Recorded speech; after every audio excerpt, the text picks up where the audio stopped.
విమానాలు లేవు, ఇంటర్నెట్ లేదు, కనీసం కమ్యూనికేషన్ సోర్సెస్ కూడా లేని ఒక కాలం. కానీ కేరళలోని ఒక చిన్న గ్రామంలో పుట్టిన 8 ఏళ్ల బాలుడు కాలినడకన కశ్మీర్ నుంచి కన్యాకుమారి వరకు దేశాన్ని చుట్టేసి అప్పటి వరకు ఉన్న మేధావుల ఆలోచనలనే మార్చేశాడంటే మీరు నమ్ముతారా?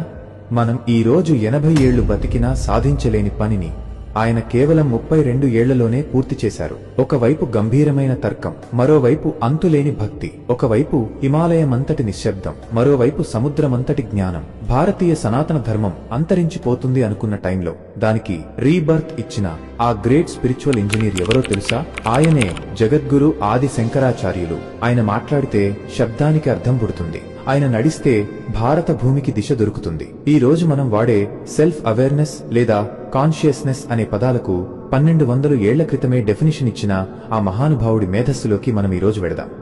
మనం ఈరోజు 1200 ఏళ్ల క్రితం నాటి భారతదేశానికి వెళ్దాం. ఒక వ్యక్తి కేవలం 32 ఏళ్ల వయసులోనే మొత్తం భారతదేశపు ఆలోచనా విధానాన్ని ఎలా మార్చేశారో తెలుసుకుందాం. ఆయనే ఆది శంకరాచార్యులు. అప్పటి పరిస్థితి ఏంటి? 7వ-8వ శతాబ్దంలో ఇండియా ఎలా ఉండేదో తెలుసా? ఇక్కడ ఒక రకమైన తాత్విక యుద్ధం జరుగుతోంది. ఒకవైపు బౌద్ధం, మరోవైపు జైనం, ఇంకోవైపు మీమాంస, సాంఖ్య, ఇలా రకరకాల వాదాలు. వేదాల ప్రాముఖ్యత తగ్గిపోతోంది. ప్రజల్లో గందరగోళం ఉంది. సరిగ్గా ఈ కన్ఫ్యూజన్ టైంలోనే శంకరాచార్యుల ఎంట్రీ జరిగింది. ఇక శంకరాచార్యుల కాలం గురించి వస్తే చరిత్రకారుల మధ్య చాలా డిబేట్స్ ఉన్నాయి. కానీ మోడరన్ హిస్టరీ ప్రకారం 788 నుండి 820 వరకు, కేవలం 32 ఏళ్లు. మనం ఈ వయసులో కెరీర్ గురించి ఆలోచిస్తుంటాం. కానీ ఆయన ఈ చిన్న వయసులోనే దేశవ్యాప్తంగా అద్వైత వేదాంతాన్ని ఎస్టాబ్లిష్ చేశారు. దీనికి ఆధారం ఏంటంటే ఆయన శిష్యులు రాసిన బుక్స్ మరియు అప్పటి బౌద్ధ పండితులతో ఆయన చేసిన చర్చలు.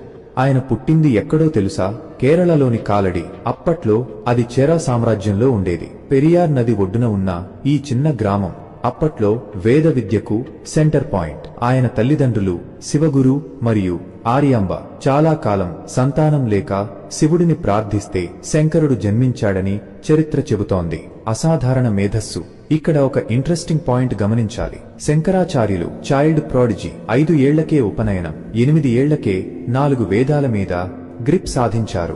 ఒక్కసారి వింటే గుర్తుండిపోయే ఫోటోగ్రాఫిక్ మెమరీ ఆయనది. కానీ చిన్నతనంలోనే తండ్రి చనిపోవడంతో ఆయన జీవితంలో పెద్ద టర్నింగ్ పాయింట్ వచ్చింది. అప్పుడే ఆయనకు అర్థమైంది, ఈ ప్రపంచం శాశ్వతం కాదు, ఏదో ఒక గొప్ప సత్యం ఉందని. 5 ఆ మొసలి సంఘటన ఒక మలుపు. మీరు ఈ కథ వినే ఉంటారు. నదిలో స్నానం చేస్తుంటే మొసలి ఆయన కాలు పట్టుకుంటుంది. అమ్మా, నన్ను సన్యాసం తీసుకోనివ్వు, లేకపోతే ఈ మొసలి నన్ను తినేస్తుంది అని అడుగుతారు. తల్లి పర్మిషన్ ఇవ్వగానే మొసలి వదిలేస్తుంది. అంటే దీని వెనుక ఉన్న లాజిక్ ఏంటంటే మొసలి అనేది సంసారం లేదా లౌకిక బంధాలకు ఒక సింబల్. ఆ బంధాల నుంచి బయటపడితేనే జ్ఞానం లభిస్తుందని దీని అర్థం. గురువు కోసం అన్వేషణ, the search for a master. సన్యాసం తీసుకున్నాక ఆయన ఖాళీగా కూర్చోలేదు. కేరళ నుంచి నర్మదా నది తీరం వరకు 1000 కిలోమీటర్లు నడిచి వెళ్లారు. అక్కడ ఆయనకు గోవింద పాదాచార్యులు కలిశారు.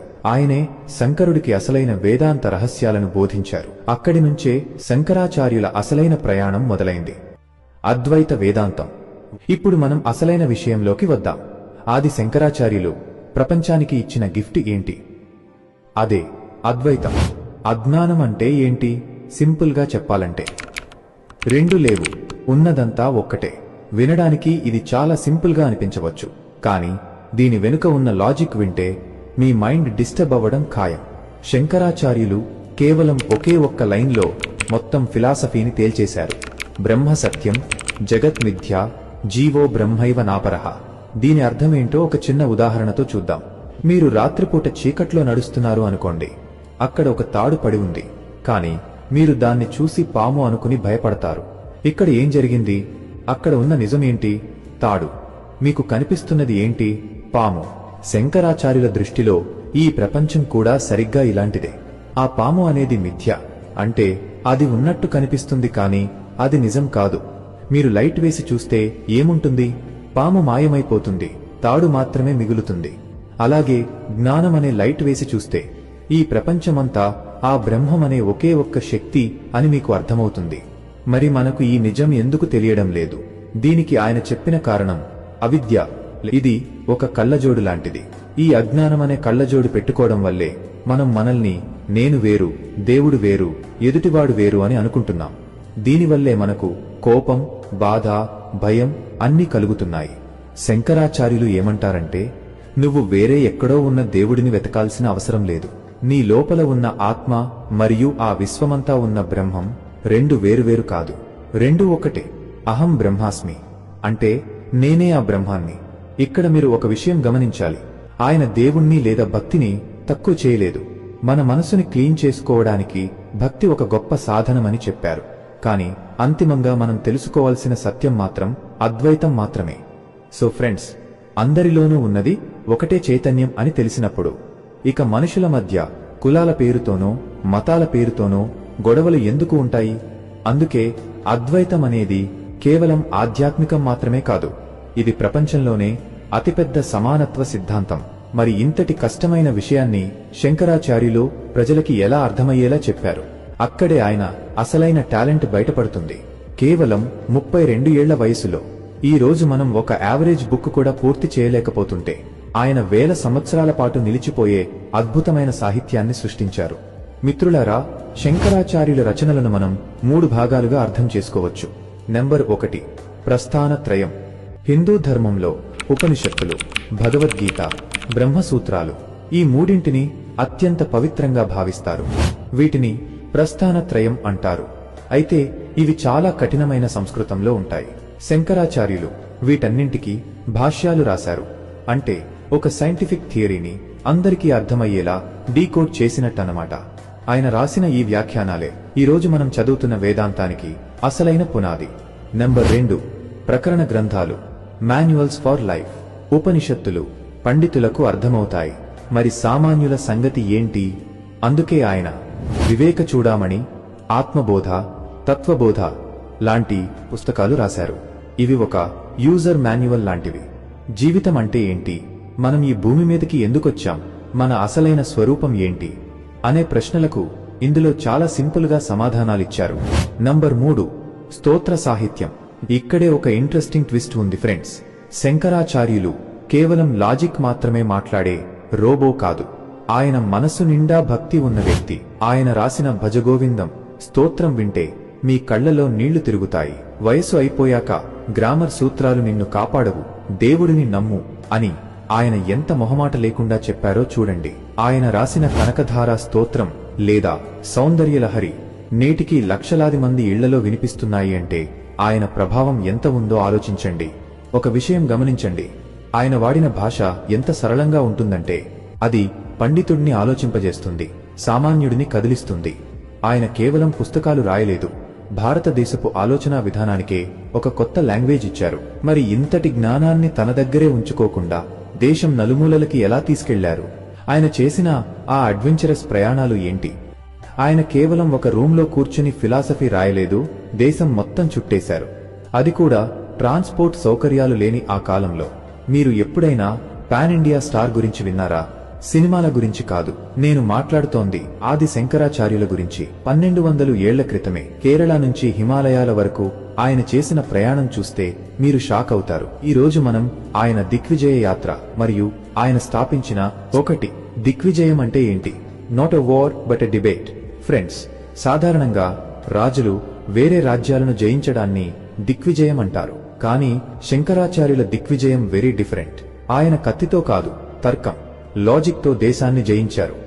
దేశం నలుమూలలా తిరుగుతూ వేర్వేరు సిద్ధాంతాలున్న పండితులను డిబేట్స్ లో ఓడించి అద్వైతమే పరమసత్యమని నిరూపించారు. The great debate, Shankara versus Mandana Mishra. హిస్టరీలోనే మోస్ట్ ఫేమస్ డిబేట్ ఏంటో తెలుసా? శంకరాచార్యులు మరియు మాండన మిశ్ర మధ్య జరిగింది. మాండన మిశ్ర ఒక పెద్ద కర్మకాండ పండితుడు. ఈ డిబేట్ కి జడ్జి ఎవరో తెలుసా? మాండన మిశ్ర భార్య ఉభయభారతి. ఈ చర్చ రోజుల తరబడి సాగింది. చివరికి మాండన మిశ్ర ఓటమిని అంగీకరించి శంకరుల శిష్యుడిగా మారి సురేశ్వరాచార్యులు అని పేరు మార్చుకున్నారు. ఇది ఒక రకమైన ఇంటెలెక్చువల్ రెవల్యూషన్, బౌద్ధం మరియు ఇతర వాదాల సవాల్. ఆ కాలంలో బౌద్ధ మతం చాలా బలంగా ఉండేది. శంకరాచార్యులు బౌద్ధ పండితులతో వాదించి వేదాల ప్రాముఖ్యతను మళ్లీ గుర్తు చేశారు. ఆయన బౌద్ధాన్ని ద్వేషించలేదు, కాని అందులోని శూన్యవాదాన్ని తర్కంతో సవాల్ చేశారు. దీనివల్ల హిందూ ధర్మానికి ఒక కొత్త ఊపిరి వచ్చింది. శంకరాచార్యులు కేవలం ప్రచారం చేసి వదిలేయలేదు. ఆయన ఒక గొప్ప ఆర్గనైజర్. భారతదేశం 4 దిక్కులా 4 మఠాలను స్థాపించారు. ఇది ఒక రకమైన కల్చరల్ నెట్వర్కింగ్. 1 దక్షిణం శృంగేరి యజుర్వేదం, 2 తూర్పు పూరి ఋగ్వేదం, 3 పడమర ద్వారక సామవేదం, 4 ఉత్తరం బద్రీనాథ్ అథర్వణ వేదం. ఈ మఠాలు నేటికి మన సంస్కృతిని కాపాడుతూనే ఉన్నాయి. అంటే ఆయన ఎంత విజనరీనో అర్థం చేసుకోండి. దశనామి సన్యాసం మరో ఇంట్రెస్టింగ్ విషయం. అప్పట్లో సన్యాసులు ఎవరికి వారే అన్నట్టు ఉండేవారు. శంకరులు వారిని దశనామి అంటే 10 గ్రూపులుగా గిరి, పురి, భారతి, సరస్వతి డివైడ్ చేసి ఒక సిస్టమ్ క్రియేట్ చేశారు. నేటికీ మీరు కుంభమేళాలో చూసే సాధువుల వ్యవస్థకు పునాది వేసింది ఆయనే. ఏ పెద్ద మిషన్ కైనా ఒక మంచి టీం కావాలి. శంకరాచార్యులకు 4 ప్రధాన శిష్యులు ఉండేవారు. పద్మపాదులు, సురేశ్వరాచార్యులు, హస్తామలకులు మరియు తోటకాచార్యులు. వీరు దేశం మొత్తం అద్వైతాన్ని తీసుకెళ్లడంలో కీ రోల్ ప్లే చేశారు. మనం మన జర్నీ చివరి దశకు చేరుకున్నాం. కేవలం 32 ఏళ్ల వయసులో ఒక మనిషి ఎంత సాధించగలడు? మహా అయితే ఒక డిగ్రీ, ఒక ఉద్యోగం, ఒక ఇల్లు. కానీ శంకరాచార్యులు ఈ వయసుకే ఒక నాగరికతను రీబూట్ చేశారు. ఈ రోజు మనం ఆయన వారసత్వం మరియు ఆయన మనకు వదిలి వెళ్లిన స్పిరిచువల్ కోడ్ గురించి విశ్లేషించుకుందాం. శంకరాచార్యుల అంతిమ ప్రయాణం ఎక్కడ ముగిసింది అనే దానిపై భిన్నమైన వాదనలు ఉన్నాయి. మెజారిటీ చరిత్రకారులు మరియు సంప్రదాయాల ప్రకారం ఆయన కేదార్నాథ్లో మహాసమాధి పొందారు. హిమాలయాల చలిలో ఆ పవిత్ర భూమిలో ఆయన తన భౌతిక కాయాన్ని విడిచిపెట్టారు. 32 ఏళ్లకే ఆయన తన మిషన్ కంప్లీట్ అయిందని భావించారు. దీన్నే సన్యాస పరాకాష్ఠ అంటారు. శంకరాచార్యుల తర్వాత వచ్చిన రామానుజాచార్యులు విశిష్టాద్వైతం లేదా మాధ్వాచార్యులు ద్వైతం ఆయనతో విభేదించి ఉండవచ్చు. కానీ ఫ్రెండ్స్, గుర్తుంచుకోండి, వారు తమ సిద్ధాంతాలను చెప్పడానికి శంకరులు నిర్మించిన భాష్య సంప్రదాయాన్ని బేస్గా వాడుకోవాల్సి వచ్చింది. అంటే ఆయనే ఒక రూట్ మ్యాప్ ఇచ్చారన్నమాట. అది ఆయన గొప్పతనం. ఆ కాలంలో హిందూ ధర్మం ముక్కలు ముక్కలుగా విడిపోయింది. బౌద్ధం మరియు జైనం అటాక్ చేస్తున్న టైంలో శంకరులు వచ్చి వేదాల ప్రామాణికతను మళ్లీ నిలబెట్టారు. దేవాలయ వ్యవస్థను, పూజా విధానాలను, పంచాయతన పూజ క్రమబద్ధీకరించారు. అందుకే ఈరోజు మనం చూస్తున్న మోడరన్ హిందూయిజానికి ఆయనే చీఫ్ ఆర్కిటెక్ట్. మీకు తెలుసా, అద్వైత వేదాంతం కేవలం ఇండియాకే పరిమితం కాలేదు. స్వామి వివేకానంద ఈ సిద్ధాంతాన్ని అమెరికా వరకు తీసుకెళ్లారు. పాశ్చాత్య తత్వవేత్తలైన షోపెన్హౌర్ మరియు మ్యాక్స్ ముల్లర్ వంటి వారు అద్వైతాన్ని చదివి ప్రపంచంలోనే అత్యున్నతమైన జ్ఞానం ఇది అని ఒప్పుకున్నారు. ఈరోజు సైన్స్ చెబుతున్న క్వాంటమ్ ఫిజిక్స్ లేదా యూనివర్సల్ కాన్షియస్నెస్ కి అద్వైతానికి చాలా దగ్గర సంబంధం ఉందని పండితులు భావిస్తారు. చాలా మంది ఏమనుకుంటారంటే ఇది కేవలం బ్రాహ్మణుల కోసం లేదా పండితుల కోసమని. కానీ అద్వైతం యొక్క అసలు సారాంశం సమానత్వం. అహం బ్రహ్మాస్మి అంటే నాలో ఉన్నది, నీలో ఉన్నది ఒకే దేవుడు అని అర్థం. అంటే మనుషుల మధ్య కుల, మత, వర్గ విభేదాలకు తావులేదు. ఇది అప్పట్లోనే ఆయన తెచ్చిన ఒక silent social revolution. So friends, 32 ఏళ్ల జీవితం, 1000 కిలోమీటర్ల ప్రయాణం, 100 గ్రంథాలు, 4 మఠాలు. ఆది శంకరాచార్యులు ఒక వ్యక్తి కాదు, ఆయన ఒక ఆలోచన. భారతదేశపు ఆత్మను వెలిగించిన ఒక జ్యోతి. జ్ఞానం ద్వారానే విముక్తి అని ఆయన చెప్పిన మాట నేటికి ఏ కాలానికైనా వర్తిస్తుంది.